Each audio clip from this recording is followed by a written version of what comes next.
Recently, we have been witnessing pro-Palestinian protests that are sweeping across the capitals of Europe, which inevitably also feature symbolism and voices of support for Hamas, which is fighting against Israel.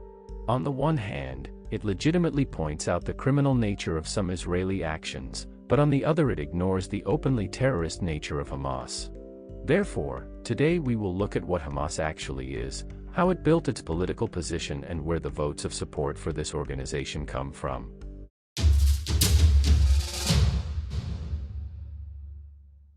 Before Hamas took shape in its current radical form, its progenitors tried to normalize relations with Jews in various ways. The so-called Islamic Brotherhood, operating in Palestine since 1935, initially focused on brutalizing the methods used and forcibly getting rid of the followers of Judaism coming to Palestine at that time. However, after the defeat in the Six-Day War in 1967, the group changed the nature of its activities and focused on grassroots work. It took care of the development and financing of schools, hospitals, and educational activities in Palestinian areas, focused on transmitting the cultural and religious achievements of local Muslims. During these activities, the organization did not condemn the Israelites and sought to soften mutual relations. The mood began to change noticeably at the turn of the 1970s and 1980s, when the Islamic Revolution in Iran was taking place. However, the actual trigger that led to the birth of Hamas were the so-called intifadas,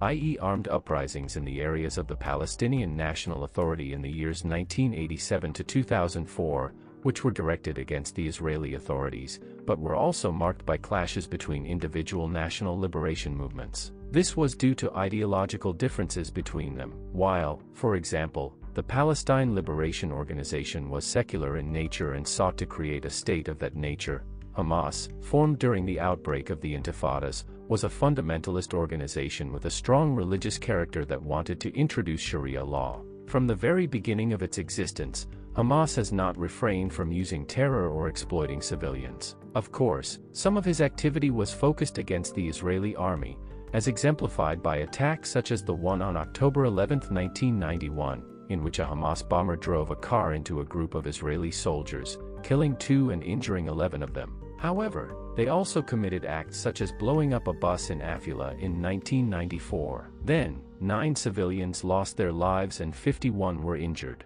Hamas justifies such actions by the fact that Israel has universal military service, so, according to the organization, the attacks are directed against potential soldiers. At the same time, Hamas is conducting a campaign against people who are not following Islam strictly. And it's not only about apostates, but also people such as criminals, prostitutes, or people who break the law established by the Quran, who may be threatened with imprisonment, beatings, or even death. Due to the radical nature of the organization, it was clearly condemned by the Israeli authorities and its activities have been officially banned by the country since 1989. This does not mean, however, that Hamas does not exist in the political life of the region. From the very beginning, it competed for a political mandate in the region with the Palestinian Liberation Organization, which had a majority in the Palestinian parliament after the establishment of the authority in 1993. Despite the fact that Hamas clearly rejected the so-called Oslo Agreement, which established this quasi-state entity, because Hamas considered it a dictate of Western powers, the organization regularly sought to gain as much representation as possible within it. It achieved this in the 2006 elections, when it won 76 of the 132 seats in the Palestinian parliament. The government that Hamas formed immediately came into conflict with the president elected on behalf of the Palestinian Liberation Organization, who sought to reach an agreement with the Israeli authorities. However, the organization rejected such a policy, citing the crimes committed by Israel against the Palestinians at that time, which, by the way, took place during operations against Hamas. Dozens of Palestinian civilians were killed as a result of imprecisely conducted airstrikes and artillery shelling against Hamas bases.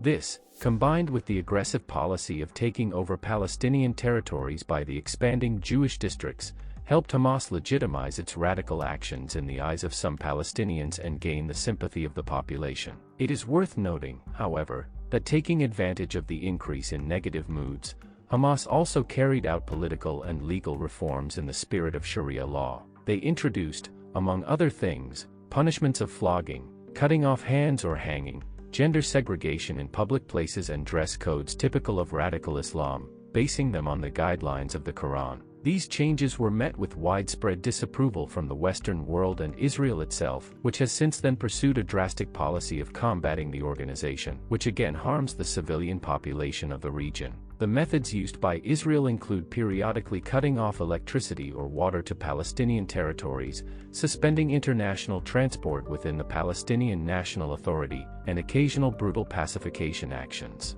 Officially, these are actions against Hamas, not civilians. However, this opinion is questioned by international institutions, such as the International Criminal Court, which since 2021 has been examining the case of Operation Protective Edge, under which the Israeli army not only fired at civilian targets without a military reason, but also committed other crimes against the local population. It is worth noting that the policy Israel applies towards Palestine may contribute to the radicalization of moods in those areas.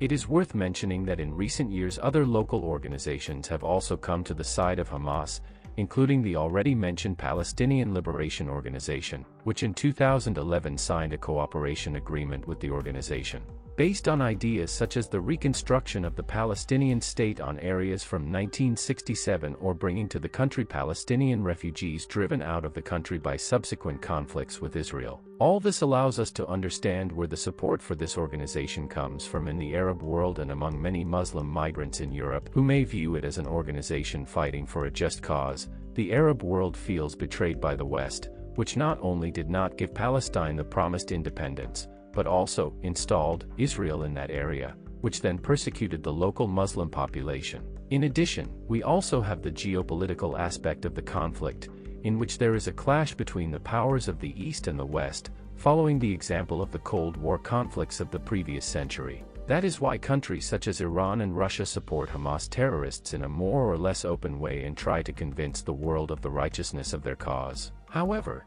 this does not change the fact that it is a terrorist organization that is ready to use the civilian population for its own purposes.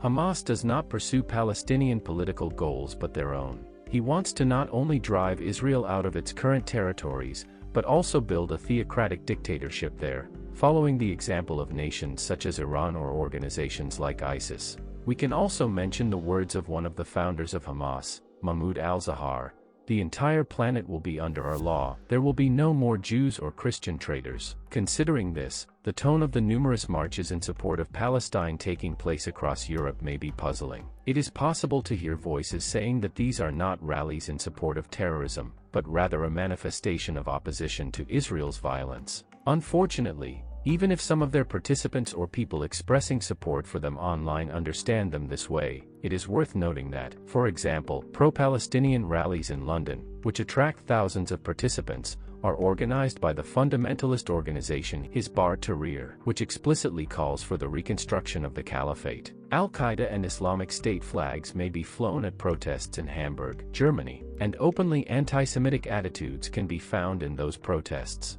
For example, at the March in Support of Palestine in Warsaw, where a Norwegian student marched with a poster calling for "keeping the world clean" by throwing the Star of David into the trash. Interestingly, these phenomena can attract both strong criticism, but also voices that relativize the problem of these protests. If Israel's crimes in the Middle East could somehow justify the voices of open support for terrorism raised in European capitals. An interesting perspective on this topic was presented a few years ago by Dr. Jonathan Haidt, a psychologist from New York University, describing why many young people today view Israeli-Palestinian relations in a very simplistic, binary way. He explains that contemporary culture, and often even academia engaged in activism, encourages us to look at everything through a singular prism of power and privilege, and viewing all disputes in terms of a good victim and a bad oppressor. As a result, even people who do not know any details of the Palestinian-Israeli conflict will instinctively support Palestine and Hamas because Israel has the advantage and more power in this conflict.